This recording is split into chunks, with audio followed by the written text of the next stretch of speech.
मैं जानता हूं रॉक्सेन कि तुम मेरी और पारसीन की शादी से बिल्कुल खुश नहीं, पर मुझे उस शादी से कोई शिकायत नहीं। मैं खुश हूं कि हम दोनों के बीच में कोई तीसरा शख्स आया, क्योंकि मैंने पहली बार अपने लिए तुम्हारी आंखों में वो जज्बात देखे हैं जो पहले कभी नहीं देखे। अगर तुम अब भी तुम्हारे लिए मेरी मोहब्बत समझ नहीं पाई हो तो सुनो,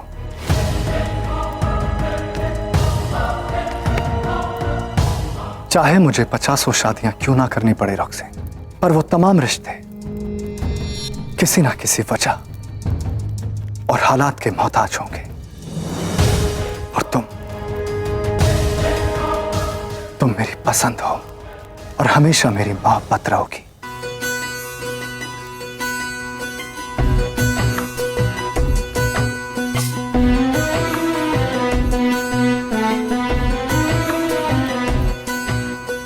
अलेक्जेंडर,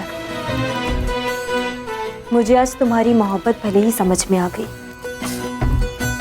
पर सियासत, तुम्हारी सियासत मैं समझ नहीं पा रही।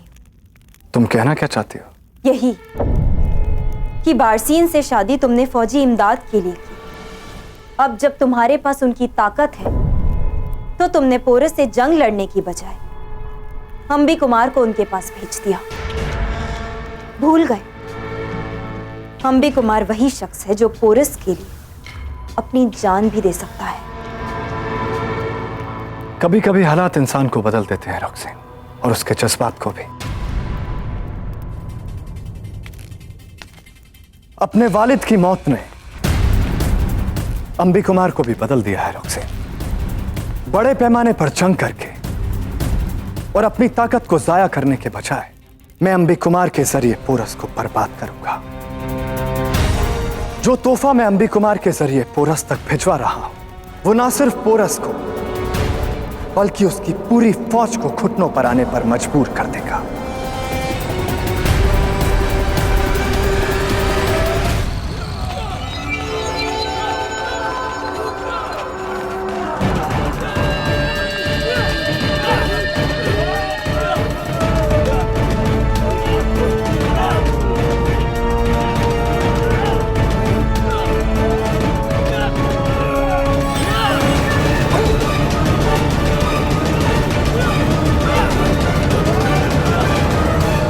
ये सब क्या है महाराज?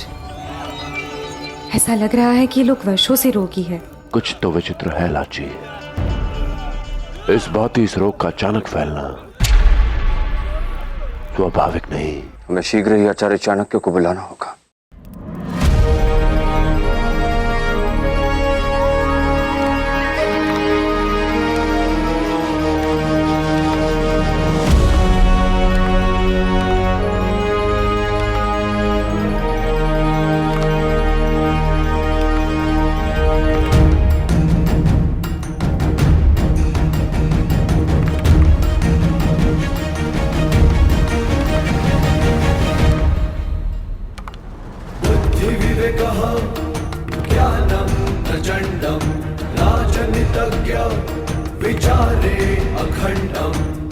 हमें सुनिश्चित करना होगा कि महाराज पुरु उस रोग से ग्रसित किसी भी व्यक्ति के संपर्क में ना आए। किंतु पुरु अभी तक चिकित्सा शिविर में पहुंच चुका होगा आचार्य। लाची और पौरवश्रेष्ठ बमनी वहीं होंगे। तो हमें तुरंत पुरु को रोकना होगा, क्योंकि यदि पुरु उस रोग से ग्रसित किसी भी व्यक्ति के संपर्क में आ गया तो उसके संक्रमित होने की संभावना भी है।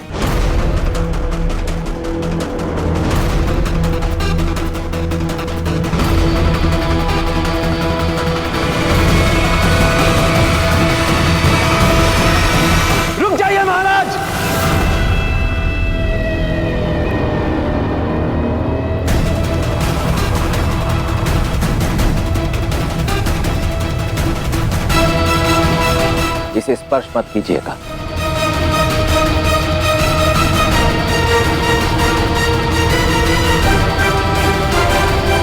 भैरव,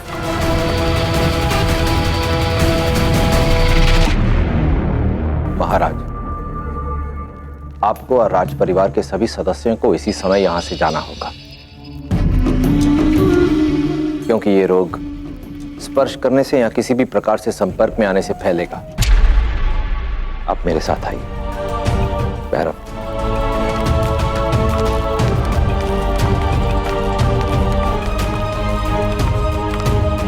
ये सब क्या है आचार्य?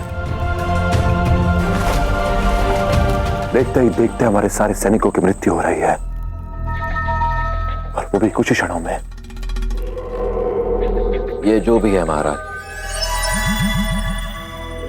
हम इसके लिए तत्पर नहीं थे, परंतु अब हमें तीव्रता से इस पर नियंत्रण पाने के सभी उपाय करने होंगे। और ये रोग इतना शीघ्र कैसे फैला? अलेक्जेंडर का प्रकोप है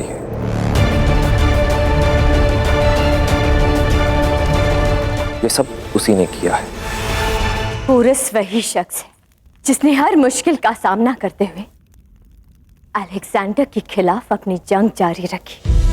उसे खुद उसी के लोगों ने धोखा दिया, अपने खून के रिश्तों ने उसका साथ छोड़ दिया, लेकिन तब भी उसने अपना हौसला और जंग नहीं खोया। और अब हमें वही करना होगा। अलेक्जेंडर ने हमारी फारस की फौज को कब्जे में ले लिया है, लेकिन तुम अब भी उसे मात दे सकती हो। जिसे असाब समझ रही हो, उस शादी को अपना हथियार बनाकर एक बद्दुआ की तरह तुम्हें अलेक्जेंडर के करीब जाना होगा बारसीन, ताकि जब भी मौका मिले तुम उसे मार सको।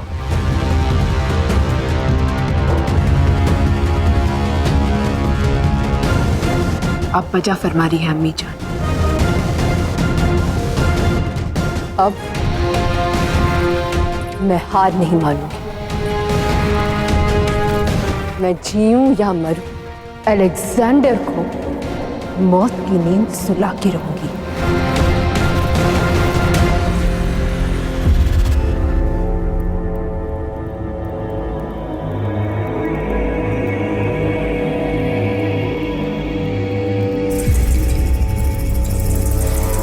तुमने अंबे कुमार के हाथों पोरस को तोहफा तो भेज दिया, लेकिन तुम्हारी अगली चाल क्या है? याद है ना मां, पोरस ने इसी झेलम की कसम खाई थी कि वो मुझे कभी झेलम पार नहीं करने देगा। तो सोचा क्यों ना इसी झेलम के जरिए पोरस को तोहफा पहुंचाया जाए। वो देखो, वो है इस समस्या की जड़।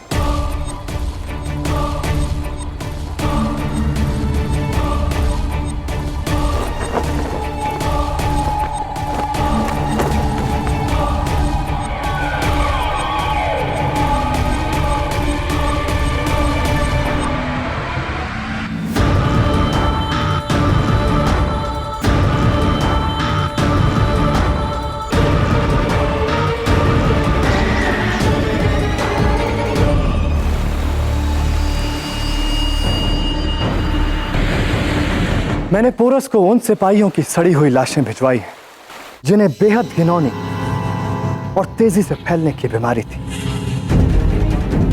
और अब यह बीमारी पूरे पौरव मुल्क को इतना कमजोर कर देगी कि वो हमारे घोड़ों की टापों की आवाज से ही दहल जाएगा।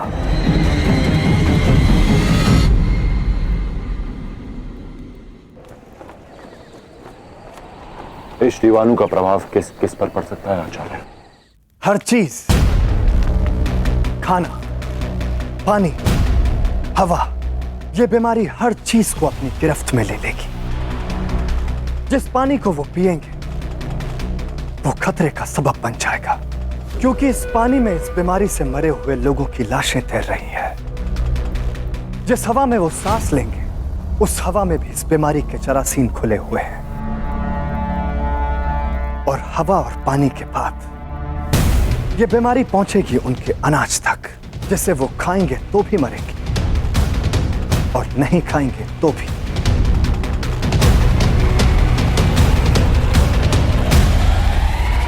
और बिना मेरे तलवार उठाए पोरस और उसके लोगों को मौत के आगे झुकना होगा।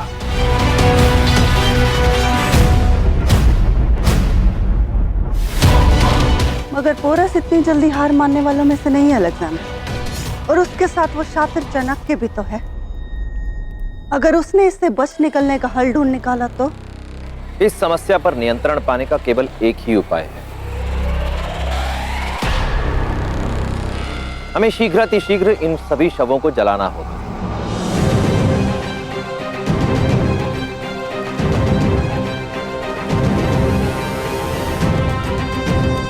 भैरव, मुख्य छावनी पर जाकर इन सभी शवों को जलाने का प्रबंध करो।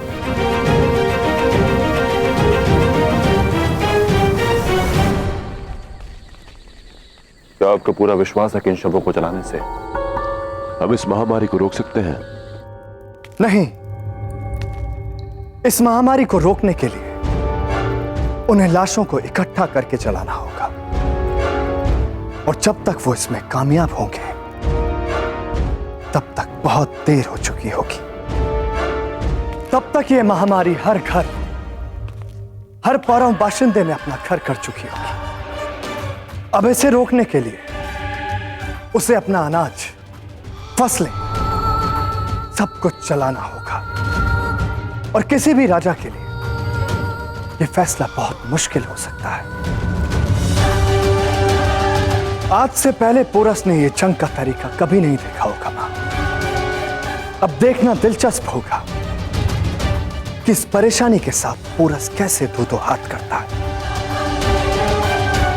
तो अब देखते हैं क्या करेंगे महाराज पुरुषोत्तम और आलिम चाणक्य। बिना भोजन के मेरी प्रजा 10 दिनों में मारी जाएगी, परंतु विषक्त भोजन से मात्र 2 दिनों में। और राष्ट्र के सभी अन्न भंडारों से अन्न इकट्ठा किया जाए, घरों से, फसलों से और सभी भंडार गृह से। हमें यह सारा अन्न नष्ट करना होगा। ये उचित नहीं है, ये युद्ध का नियम नहीं। सेना लेकर सामने से वार करने के स्थान पर निर्दोष प्रजा पर वार करना कायरों का ही काम हो सकता है, वीरों का नहीं। इसीलिए तो अलेक्जेंडर लगभग आधे संसार पर विजय प्राप्त कर चुका है, क्योंकि उसकी दृष्टि केवल उसके लक्ष्य पर रहती है। मार्ग चाहे कोई भी चुनना पड़े, आवश्यक नहीं कि हमारे शत्रु भी युद्ध के उन्हीं नियमों को स्वीकार करें जो हमें मान्य हो। मैं जानता हूं कि अलेक्जेंडर ये सब करके क्या प्राप्त करना चाहता है। पोरस अपने मुल्क को मुझसे बचाने के लिए जंग लड़ रहा है, और मैं उसके मुल्क पर फतह पाने के लिए। पोरस को मालूम होना चाहिए कि जंग करने का मतलब आमने सामने की लड़ाई से कहीं ज्यादा होता है। वो समझता है कि वो मेरे भारत पर हुकूमत करने के ख्वाब के बीच दीवार बनकर मुझे उसे हासिल करने से रोक सकता है,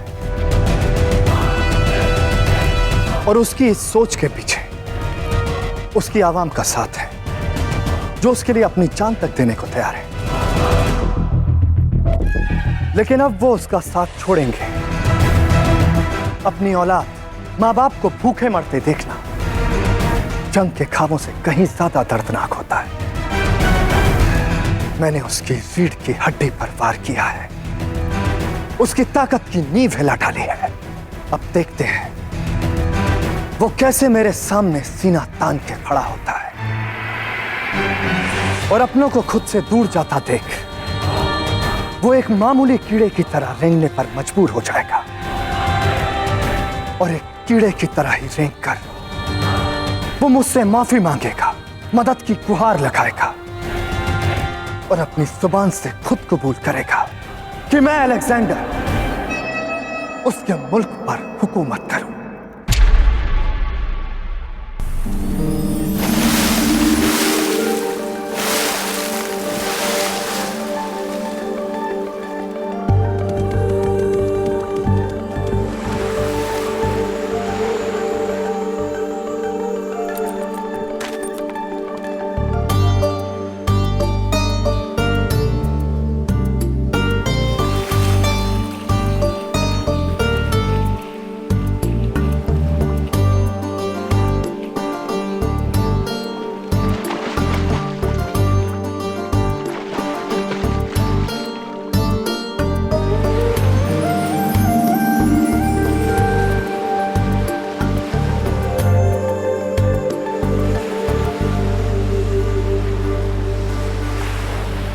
आपका यहाँ अकेले आना खतरे से खाली नहीं है। शायद ना हो, मगर सुकून तो है। कुछ अलग महसूस करना था, बस इसलिए यहाँ चली आई। अलग सा मायने? कि मैं भी किसी की ख्वाहिश बनूं, बस यही महसूस करने आई थी। आप भूल रही हैं कि आप शाह अलेक्जेंडर की बीवी हैं। मुझे याद है, लेकिन हमारी शादी जिन हालातों में हुई, दिल उसे भूल जाने को करता है। खैर, मेरी छोड़ो, तुम बताओ, कहीं अलेक्जेंडर की गुलामी करते करते तुम ये तो नहीं भूल गए ना, तुम भी एक इंसान हो, तुम्हारी भी ख्वाहिशें हैं अपने मुल्क से दूर। ख्वाहिशें मारनी पड़ती सिर्फ किसी के ख्वाब को जिंदा रख सको। दोबारा शाह के खिलाफ एक भी लफ्ज बोलने की जुर्रत मत करना। क्यों, नाराज हो गए क्योंकि तुम्हारे अलेक्जेंडर की असलियत मैं तुम्हारे सामने लेके आ गई, या फिर इस बात का बुरा लगा क्योंकि मैंने तुम्हें तुम्हारा आईना दिखा दिया? हकीकत ये है कि अलेक्जेंडर के ख्वाब की तामीर की कोशिश में तुम केवल एक मामूली से प्यादे हो क्लेटस। उसकी शतरंज की बिछाई हुई बिसाच पे तुम केवल एक मोहरा हो। सुनकर बुरा लगा ना? लेकिन अलेक्जेंडर को इस बात से फर्क नहीं पड़ता। उसके लिए कुछ मायने रखता है तो केवल उसका ख्वाब, जिसकी लौ तुम और तुम्हारे जैसे हजारों वफादार अपने खून देकर जला रहे।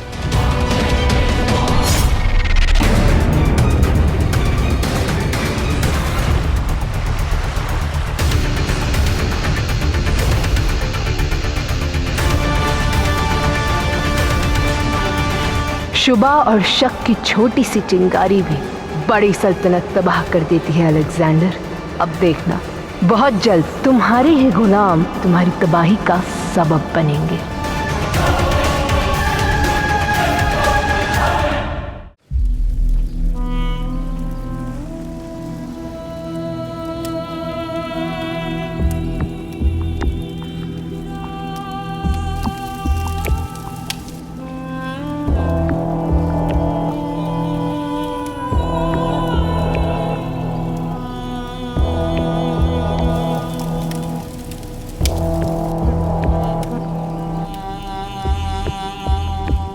सभी संक्रामक शवों को ले आया गया है आचार्य।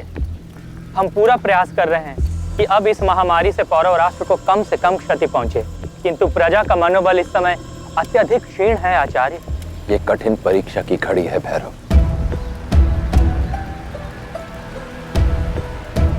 जो हो रहा है वो केवल आरंभ मात्र है। घोर विपदाएं आने वाली हैं हर दिशा से, परंतु हमें आने वाली हर विपदा के लिए सज्ज रहना होगा।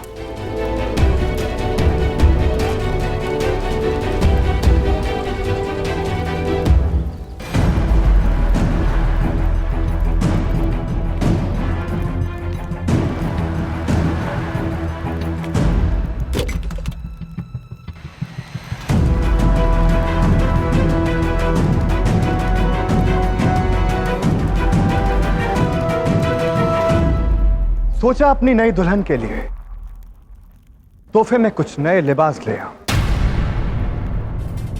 ताकि जब कल सुबह तुम नदी पर नहाने जाओ तो इन्हें पहन सको।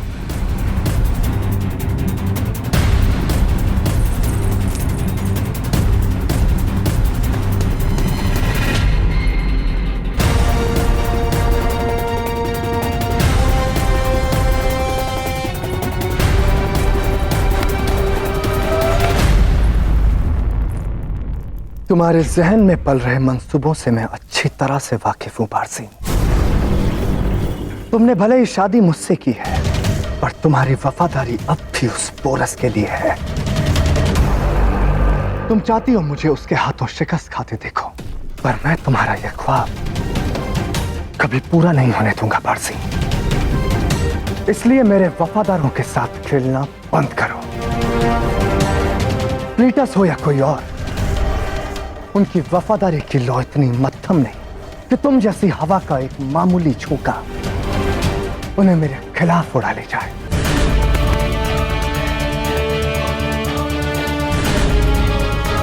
अब मुझे तुमसे डर नहीं लगता अलेक्जेंडर। मेरा सब कुछ मुझसे छीनकर तुमने मेरे अंदर मौजूद खौफ का जर्रा जर्रा खत्म कर दिया है। अब देखना कि एक औरत तुम्हें अंदर तक कैसे खत्म कर देगी। मैं चाहता हूं पोरस अपने घुटनों के बल आकर मुझसे माफी मांगे, और यह तभी मुमकिन होगा जब वो अपनी आवाम को भूख से तड़पता देखेगा। हमने सब कुछ खो दिया पुत्र। अलेक्जेंडर से हम भोजन सामग्री नहीं बचा पाए। ये सिर्फ खाना नहीं है माँ, ये पूरा आवाम का ख्वाब है। वो ख्वाब जिसे पूरा करने के लिए पोरस की आवाम जल्दी उसके खिलाफ होगी। ये आक्रमण योजना पूर्वक किया गया है, यहाँ तक कि उसे उस मार्ग की सूचना भी थी जिस मार्ग से मैं आ रहा था। वो कौन है जिसने अलेक्जेंडर को ये सूचना दी?